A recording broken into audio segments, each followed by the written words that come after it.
Hi guys, magandang araw sa inyong lahat dyan at welcome back to my channel, Kadogsing. Ngayon guys ay nakabalik tayo dito sa Balones Duck Farm.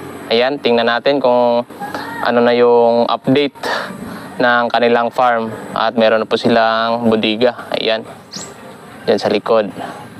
So, abangan nyo guys kung ano yung mga progress dito sa Balones Duck Farm. Pero bago yan guys, kung gusto nyo mga ganitong video, please like, share, and subscribe to my channel at pakihit na rin yung notification bell sa gilid para lagi kang updated sa mga bagong uploads natin. So, let's go! Ayan. Meron na silang bodega. Lagayan ng risal. Ayan. Dito yung kanilang bodega. Feeds at saka risal. At dito guys sa kanilang itikan, sa kanilang building. So ito yung first building guys at meron ng pangalawa. Ayan, nakapag-expansion na po si Sir Balones. So tingin muna tayo dito sa kanilang unang building. Ito yung kanilang mga duck layer. Ayan, kung makikita nyo. Silip tayo guys. Ayan. Yung kanilang mga itik.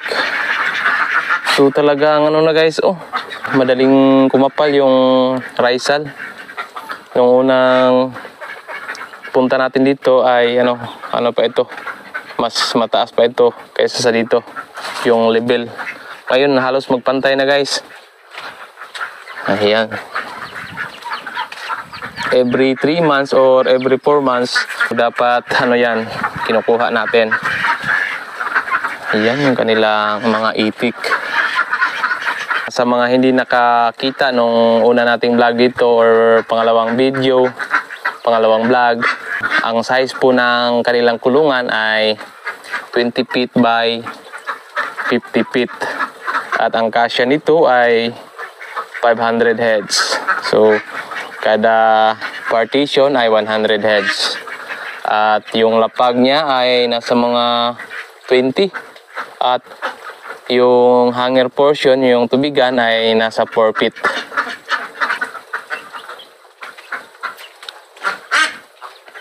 At ang pagkain ni Sir ay Duck Clicks 1. Yan, Pilmico na brand. Yan guys.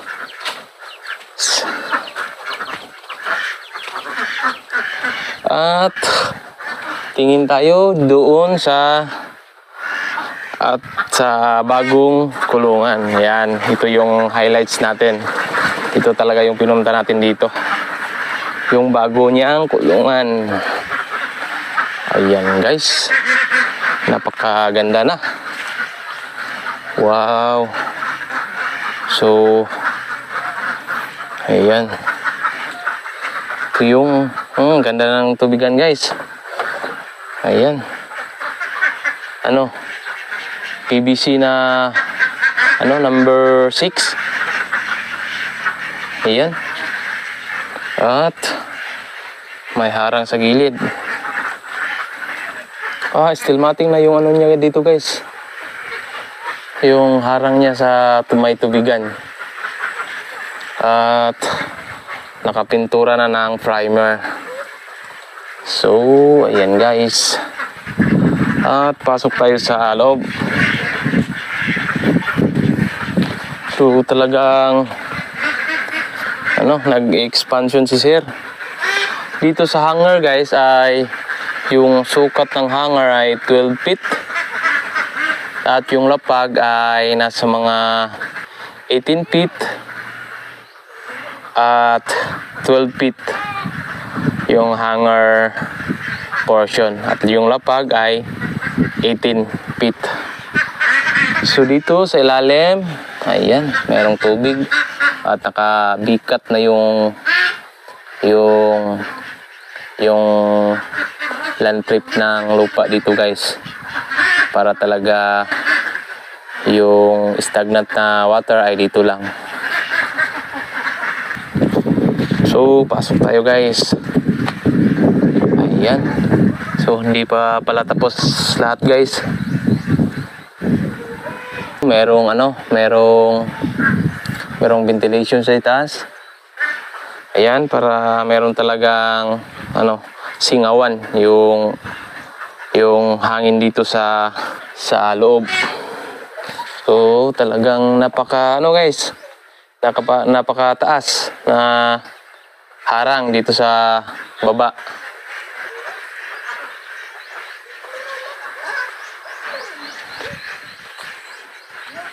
Dito merong merong daanan ng tagapakain. Ang sukat ito guys ay 30 feet by 60 feet. Ayan, nagtanong po tayo kay Sir Roger, yung caretaker dito. Ayan, talagang napakalaki guys. Kada butas nito ay lalagyan nila ng 150 heads.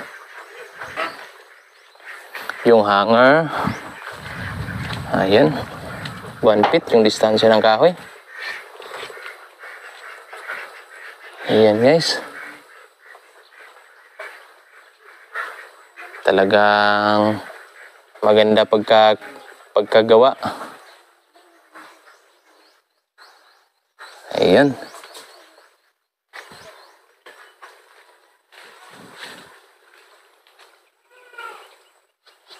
So dito guys, maglagay din sila ng paitlugan para malinis talaga yung mga itlog. At nakaputing. Ayan, yung mga ginamit na kahoy ay good lumber sa itaas at mga round log yung mga poste. Ayan.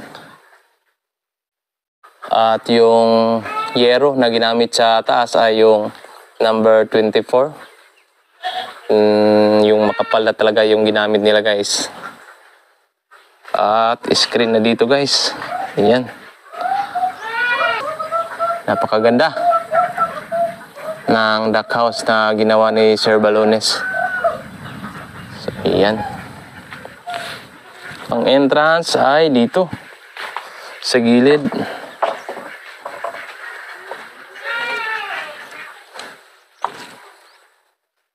Tingnan natin sa malayuan guys.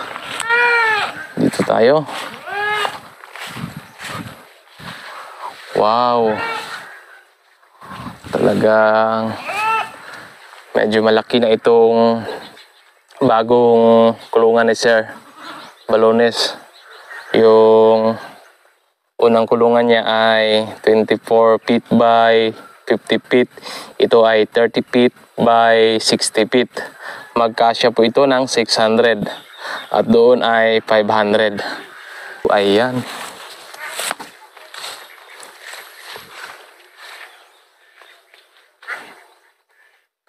Ayan guys. Dito, pwede pang dagdagan dito. Pang third building. Ayan. So, napakaganda. Libutin natin guys yung building. Hello mga guys. What's up? Aman mo gikan. What's up mga guys, be? What's up? Siapa kasih yung mama? Ben, sinabaga. Yung papa? Reggie, sinabaga. Shout out dahil guys. Yung kanyang mama at saka papa. Meron ng mga kanal dito guys. Palayan pala ito guys. Ayan kung makikita nyo. Na-harvest na ng mga palay dito. At dito na portion ay hindi na nila tinaniman. So talagang meron ng mga kanal sa palibot. Pero wala pa silang na-install dito guys na na drum para sa tubigan. Ayan.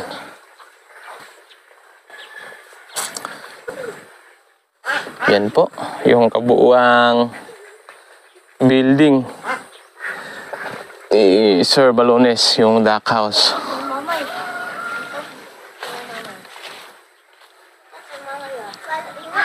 At yung source ng tubig niya doon, yan.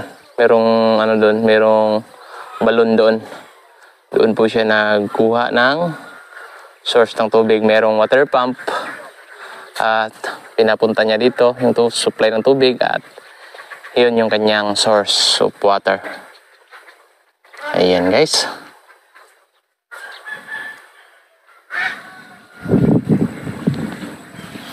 Dito, ano lang, medyo maambunan ito kapag ano, malakas yung hangin. Yan, madiskartehan naman yan guys. So, ang sukat ng roofing niya ay talagang maganda. Pataas na yung height ng kanyang mga poste.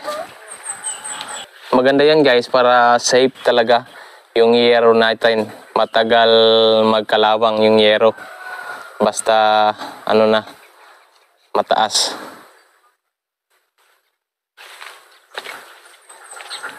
Ayan guys. Hello guys. Hello guys.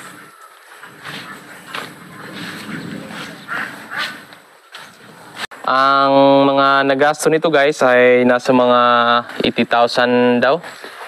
Yung yero at saka itong neat na green, na yung flooring, yung PVC na painuman ay nasa mga 45,000. At itong mga kahoy sa itaas ay sa kanila na po ito. Ang binabayaran lang nila dito ay yung taga Chinso. At itong mga poste binili lang nila ng tag 150 yung isa. Ayan. So mga 80,000 lahat-lahat yung nagastos dito. Capacity of 600 heads. Ayan. So ayan guys, nakabisita muli tayo dito sa Balones Duck Farm. Ayan, na-picture na po natin yung kanyang bagong building. So hanggang dito na lamang ang ating video. Muli, magandang araw sa inyong lahat dyan. Happy farming. God bless you all.